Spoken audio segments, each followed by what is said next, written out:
So మీరు బాగా ఎక్కువ పనిచేసిన హీరో చిరంజీవి గారు, దాదాపు 8 నవల్స్ మీ ఆయనకి సినిమాలుగా వచ్చాయి.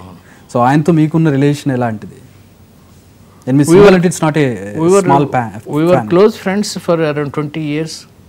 తర్వాత ఆయన పాలిటిక్స్లోకి వెళ్ళిన తర్వాత నేను ఆయన ఇంటికి వెళ్ళలేదు. ఆయన ఇల్లు ఎక్కడ కూడా తెలియదు నాకు. ఇప్పుడు హైదరాబాద్లో ఎక్కడో 8 సినిమాలు కలిసి పనిచేసిన అంటే స్టూవర్ట్పురం దగ్గర చాలా చేసాం, 16-17. ఐ మీన్ మీ నవల్స్ ఆయన సినిమాలు చేసినాయి. స్టూవర్ట్పురం పోలీస్ స్టేషన్ దగ్గర మీ ఇద్దరికి విభేదాలు వచ్చాయి. ఏం లేదు చేసి తర్వాత మృగరాజ్ చేసాం కదండి. మరి ఎట్లా వచ్చిన రూమర్స్ ఏంటి ఎందుకు బాగానే చేసి తర్వాత విజయానికి 5 మెట్లు అనే ఒక సీరియల్ తీసాను నేను. దానికి ఆయన యాంకర్ పర్సన్. సో స్టూవర్ట్పురం ఆ టైంలో అంటే మీ ఇద్దరికి డిఫరెన్సెస్ వచ్చాయి, మీరు డైరెక్టర్గా ఇది చేశారు. అంటే ఆ టైంలో విభేదాలు వచ్చాయనేది ఒకటి ఉంది. దానికి మీ క్లారిటీ. విభేదాలు ఎప్పుడు లేవండి. ఆయన పాలిటిక్స్లోకి వెళ్ళాడు, నేను పాలిటిక్స్ రీసెంట్గా జరిగింది. పాలిటిక్స్లోకి రావడం నాకు ఎంత గ్యాప్ వచ్చిందో కూడా తెలియదు. స్టూవర్ట్పురానికి పాలిటిక్స్కి మధ్యలోనేగా మేము విజయానికి 5 మెట్లు ఆయన యాంకరింగ్ చేశాడు.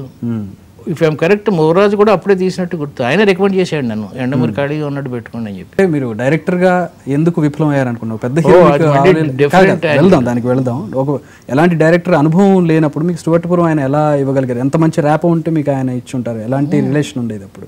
యాక్చువల్గా ఒక స్టేజ్లో అగ్నిప్రవేశం ఫెయిల్ అయిన తర్వాత స్టూవర్ట్పురం వద్దనుకున్నాం. చిరంజీవితో చేయడం వేస్ట్, నేను చేయలేనని కెపాసిటీ మీద డౌట్ వచ్చింది. కేఎస్ రామారావుకి డౌట్ వచ్చింది. అప్పుడు చిరంజీవి నన్ను ఎంకరేజ్ చేశాడు, చేయగలవు నువ్వు చేయగలవు అని. ఫస్ట్ డే షూటింగ్ అయిన తర్వాత సాయంత్రం నేను చిరంజీవి, కేఎస్ రామారావు,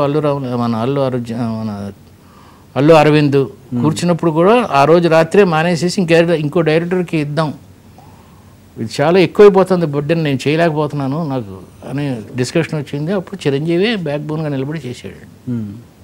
సో మరి మీరు ఎందుకు అలా మీరు చేయలేని అనుకున్నప్పుడు ఎలా కంటిన్యూ చేశారు? సినిమా చివరికి ఫ్లాప్ అయింది. అదే ముందు రోజు కదా, అదే రోజు షూటింగ్ జరిగిన మొట్టమొదటి రోజే జరిగింది ఇది. అతను కొంచెం ఎంకరేజ్ చేసేసరికి నా మీద నాకు నమ్మకం పెరిగింది, చేద్దాం అనుకుని చేసేసాము. బట్ సగం సినిమా అయిపోయిన తర్వాత తెలిసిపోయింది నాకు ఇంక చేయలేము ఇది. అందుకే ఆ స్టూవర్ట్పురం సాంగ్స్కి కూడా నేను వెళ్ళలేదు. 5 సాంగ్స్ ప్రొడ్యూసరు వాళ్ళు వెళ్ళి తీసుకున్నారు అంతే. అంటే నెపం వాళ్ళ మీద వేయటం కాదు, అప్పటికే ఇంకా అర్థమైపోయింది. సో ఆ తర్వాత సినిమా ఫీల్డ్ మీద మీకు ఎలాంటి అభిప్రాయం కలిగింది?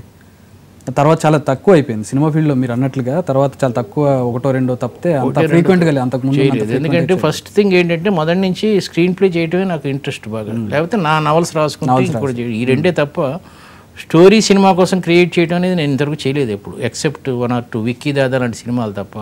అది కూడా ప్రొడ్యూసర్ బాగా క్లోజ్ అవ్వబట్టి చేయటం తప్ప సినిమాలు నేను చేయలేను అసలు స్టోరీస్.